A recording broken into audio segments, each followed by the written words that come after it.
Amigos, bienvenidos a un programa más de Rodrigo Porrúa en Fórmula y a tu sección de escritor. Yo soy Sócer Santana y decidimos volver a sacar las cámaras. Estamos en el Colegio Nacional. Estamos con una entrevista muy interesante de uno de los grandes de la literatura, de la dramaturgia, del periodismo en México. Estamos nada más ni nada menos que con el doctor Juan Villoro. ¿Cómo estás, Juan? Muy contento de que hayan venido aquí al Colegio Nacional, a esta biblioteca, que es un espacio que a mí me gusta mucho. Sí, de hecho está muy bonito el edificio. Y bueno, yo creo que más importante, pues todo lo que se desarrolla aquí para la cultura mexicana y latinoamericana. Sí, tenemos una cantidad de actividades todo el tiempo, todas ellas gratuitas. Tenemos teatro, tenemos coloquios, mesas redondas, conferencias, películas. Entonces, bueno, invitar a la gente a que vengan aquí a Donceles 104. Bueno, pues ya saben, para que vengan, definitivamente un espacio cultural muy importante y bueno, pues dentro del ombligo de esta Ciudad de México nace y crece la cultura por todos lados. Bueno, como te había platicado, estamos en esta sección de escritor, muchos escritores noveles, mucha gente que se quiere dedicar a la literatura o simplemente muchos lectores ven esta sección. Estamos llegando a más de 1.6 millones de personas en la actualidad y estamos pues muy contentos aquí con el apoyo del señor Rodrigo Porrúa de Grupo Fórmula. Pero queremos platicar, tú que eres un gran conocedor de la literatura, que también has dado clases en Estados Unidos, en España, por supuesto aquí en Bellas Artes y en la UNAM, que nos des un poquito de qué le recomendarías a los escritores que quieren empezar en este mundo de la literatura. Bueno, siempre es muy difícil de alguna manera recomendar como recetas para empezar a escribir, porque una de las grandes paradojas de la literatura, como de cualquier expresión artística, es que se puede aprender pero no se puede enseñar. Okay. La prueba de que se puede aprender es que ha habido grandísimos maestros que a lo largo del tiempo han encontrado la manera de expresarse. Pero si fuera posible reproducir a un Shakespeare a través de estudios, pues sería realmente extraordinario que eso sucediera. Yo creo que lo que uno puede fomentar para que alguien escriba es, bueno, primero que nada, tratar de estimular siempre la curiosidad como lectores, en el caso de la literatura, de aquellos que empiezan a escribir, porque antes que un escritor debe haber un lector. Todos empezamos un poco por imitación y por admiración. Esto no quiere decir que hagamos una calca de aquellos autores que nos gustaron, pero ciertamente tú tienes que tener un ejemplo de lo que a ti te gusta y sobre todo de lo que te parece que podría ser cercano a lo que quieres hacer. Entonces la lectura yo creo que es la mejor manera de acercarse a la literatura. Y luego pues creo que para el escritor le conviene mucho tener una gran curiosidad sobre todas las cosas del mundo. En la medida en que un escritor se interese en muy distintas disciplinas, en distintos oficios, en distintas zonas de la experiencia, pues va a poder tener un mayor acervo de historias. Y por último, algo que parece contradictorio con lo que yo he dicho, hay que respetar a los maestros, hay que acercarse a ellos, hay que tratar de emularlos, pero hasta cierto punto. Okay. Ahí es donde entra la famosa voz propia. O sea, no tiene caso que nosotros reiteramos lo que ya existe en la literatura, que es extraordinario y es muchísimo, sino que si alguien va a unir su voz al coro gigantesco de la literatura, pues más vale que sea con una voz propia. Y esta voz de pronto nos resulta difícil, okay, porque nos parece que vamos a decir cosas muy personales, vamos a ser demasiado descarados, tal vez vamos a ofender a alguien. Entonces a veces nos frenamos para decir las cosas que solo podemos decir nosotros.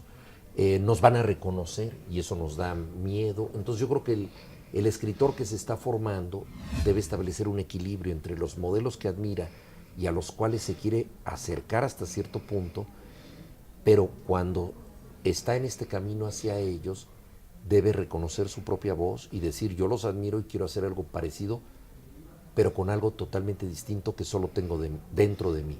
Y ahí se requiere valentía y descaro para decir: este soy yo y lo digo aunque se enoje mi familia. ¡Wow! ¡Qué datos tan importantes y tan interesantes estamos escuchando aquí! Me ha tocado entrevistar a los grandes de la literatura mexicana y Y sin duda encuentro algunos puntos de acuerdo con estos grandes como Elena Poniatowska y demás con respecto al factor de la lectura, pero encontramos aquí un factor muy interesante y nuevo que tiene que ver cómo uno encuentra su originalidad, su voz, a pesar de la influencia de todos los demás, ¿no? Algunos dicen que todas las historias ya se contaron, cada quien la cuenta a su manera. ¿Cómo uno le puede hacer para encontrar esa voz? ¿Qué puede hacer para encontrar esa originalidad? Mira, yo creo que el trabajo del escritor tiene que ver también con un trabajo psicológico profundo. A mí me gusta mucho cómo los actores entran en personaje. Como yo escribo teatro, me encanta ver la forma en que ellos van construyendo su personaje. Okay. Y si van a representar a un rey o un mendigo, tienen que empezar a caminar, a comer, a relacionarse con el mundo como un rey o como un mendigo, para luego que eso les salga de manera totalmente natural. Yo creo que también, en cierta forma, el escritor debe entrar en personaje. Okay. O sea, debe decir, yo voy a escribir una novela protagonizada por una niña, o protagonizada por un anciano, o protagonizada por un rebelde, o por un presidente. Entonces, él tiene que imaginar el mundo desde esa piel, desde esa perspectiva. Entonces, la naturalidad de un escritor, su espontaneidad y la valentía para decir las cosas que solo él puede decir a través de su voz propia, encarna en la literatura no necesariamente en clave autobiográfica. Ahora está muy de moda la autoficción, donde un escritor es el personaje de su libro. Pero aunque uno escriba de otros personajes, uno está siendo muy personal. Si no, no es buen escritor. Ese es el secreto de escritores como Dostoyevsky, por decirte algo, que una vieja usurera, un joven rebelde, que él detestaba tanto a la vieja usurera como al joven rebelde Raskolnikov, no le parecían figuras moralmente interesantes, pero en ambos casos los describe como si él fuera ellos, con esa capacidad de situarse, es decir, de entrar en personaje. Entonces yo creo que hay un rasgo psicológico muy importante en el escritor, que es ponerse en el lugar del otro. Eso está padrísimo. Entender cómo personas diferentes ven el mundo. Entonces, tu personaje va a ser un dentista, va a ser un arquitecto, va a ser un piloto aviador. Bueno, no es lo mismo ver el mundo desde la perspectiva de un piloto aviador que siempre está con cambio de horas porque llegó tarde de sus muchos vuelos y perdió un vuelo y tiene una condición de vida diferente, a verlo desde el punto de vista, por ejemplo, de un médico. Que ve a los demás a partir de síntomas físicos y entiende a los demás a partir de lo que él como médico puede saber y que los demás no saben. Entonces, ese ponerse en personaje yo creo que es muy importante para cualquier escritor. ¡Wow! Entonces uno tiene que ponerse en los zapatos de los personajes que tú estás describiendo. Me recordó un poquito a Julio Verne, que bueno, a pesar de que escribió los libros que tenían que ver con globos y demás, él nunca había viajado en globo y fue capaz de poder describir de manera perfecta eso, porque fue capaz de ser el personaje, de ponerse en la botarga o en los zapatos de ese personaje, y creo que vamos por ahí, ¿verdad, doctor? Tú llevas el tema de Julio Verne al espacio, a la fantasía, y tienes toda la razón. O sea, él no salía de Francia, pero imaginaba viajes a la luna, viaje al centro de la Tierra, viajes por el fondo del mar. Él pudo hacer eso con una gran capacidad de imaginación. Ahora, eso que hizo Julio Verne lo entendemos fácilmente porque son novelas muy extremas en cuanto a la historia. O sea, no cualquiera planea una novela de vamos a conocer el corazón de la Tierra, que es lo que hace Julio Verne. A mí me parece importante que también, en un sentido psicológico, actuemos igual. Es decir, mi personaje va a ser una secretaria de una oficina de gobierno. O sea, no es algo tan distinto al mundo en el que yo estoy como un viaje al fondo de la Tierra o un viaje a la Luna. Pero yo no soy una secretaria, yo no soy mujer, no trabajo en una oficina de gobierno. Me tengo que poner en esa situación. Entonces, ahí también esa imaginación no es menos arriesgada que la de un Julio Verne, aunque no sea tan espectacular. Y es lo que yo creo que el escritor siempre tiene que hacer. Por ejemplo, Nabokov escribe su novela Lolita, la novela que lo catapulta a la fama. Es la historia de una niña entre 12 y 14 años, una preadolescente, y él la entiende maravillosamente, le da una voz absolutamente genuina, es decir, puede entrar en un personaje absolutamente distinto a él, porque además él era ruso, Lolita es norteamericana, él era hombre, ella es mujer, diferencia de edades, y lo logró hacer. O sea, esa es la gran maravilla de la literatura. Por eso yo creo que tiene que ver mucho con una predisposición psicológica.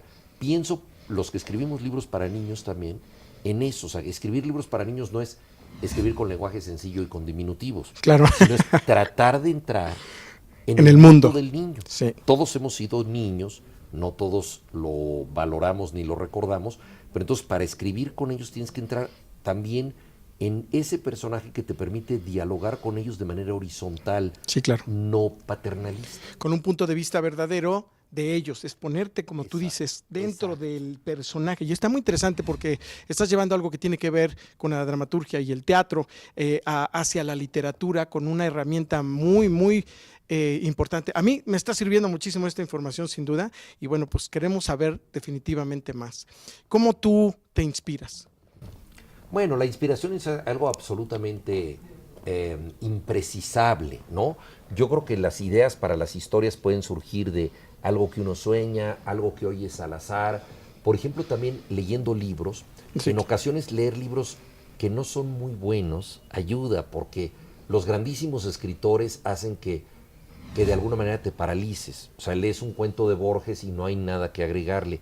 Pero a veces uno lee autores que no son tan buenos y que uno piensa, oye, esta historia iba bien, pero faltó algo. Podría resolverse de otra manera. Y eso es un gran estímulo para que tú escribas otra historia. Sí, claro. Yo creo que tener las antenas puestas es la mejor forma de la inspiración.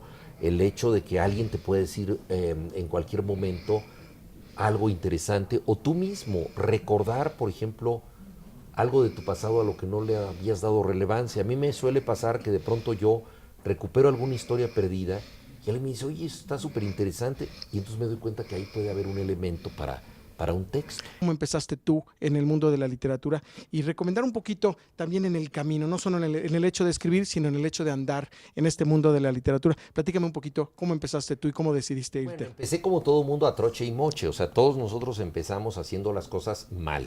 Ok. Incluso empezamos nosotros teniendo no muy buen gusto para lo que leemos, para las cosas que disfrutamos. Empezamos oyendo, por ejemplo, en música, si nos interesa la música clásica, pues cosas que son accesibles a nosotros, Vivaldi, ¿no? Su ciclo de las estaciones. Empezamos con la poesía, pues poesía romántica, que le podemos copiar a la novia y por ahí incluso decir que nosotros escribimos esos poemas, ¿no? Novelas más o menos accesibles. Entonces, yo la verdad no tuve una infancia o primera adolescencia muy libresca, Ok. y solamente en la preparatoria ya me empecé a interesar en la literatura.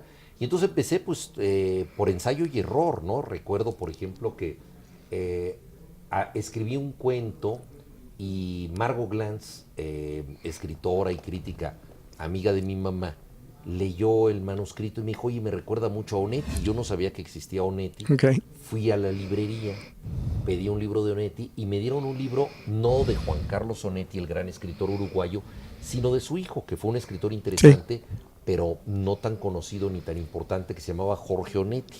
Entonces yo leía al Onetti equivocado. Ok. Lo menciono porque, digo, por ensayo y error, iba yo aprendiendo cosas. Yo dije, bueno, este libro no sé por qué Margot dijo que me podía servir a mí, y así sucesivamente. Entonces, yo creo que en la vida pues aprendes a caminar caminando, como aprendemos a gatear, como aprendemos a hacer todas las cosas, y a escribir igual, escribiendo, leyendo. Me sirvieron mucho los talleres literarios.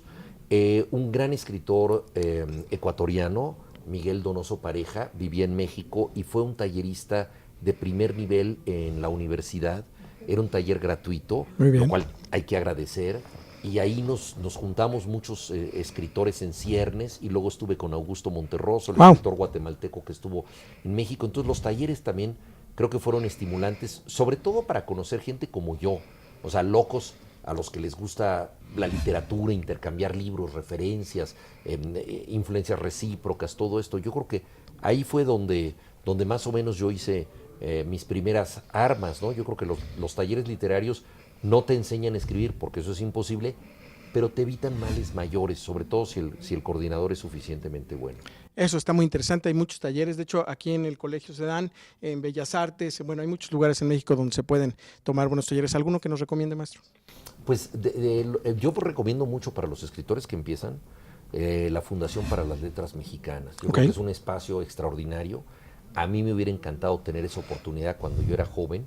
Yo formo parte de un consejo que hay ahí y es una oportunidad increíble porque se da una beca para que un joven autor menor de 30 años haga lo que más le gusta, que es escribir. Así es. Entonces durante un año está consagrado a eso, Wow. se le asigna un espacio, tienen tutores muy buenos, entonces yo creo que es uno de los mejores proyectos que hay para la literatura en México, la Fundación para las Letras Mexicanas. Eso está increíble. ¿Cómo los pueden contactar?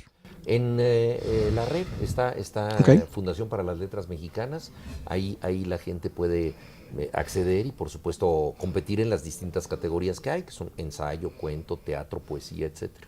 Ok, fabuloso, pues ahí tienen una gran oportunidad, tú que te quieres dedicar a la literatura y que o ya te estás dedicando a la literatura, bueno, siempre es importante continuar estudiando, continuar pues leyendo y trabajar duro para poder ser un gran escritor y dejar un legado aquí a la humanidad.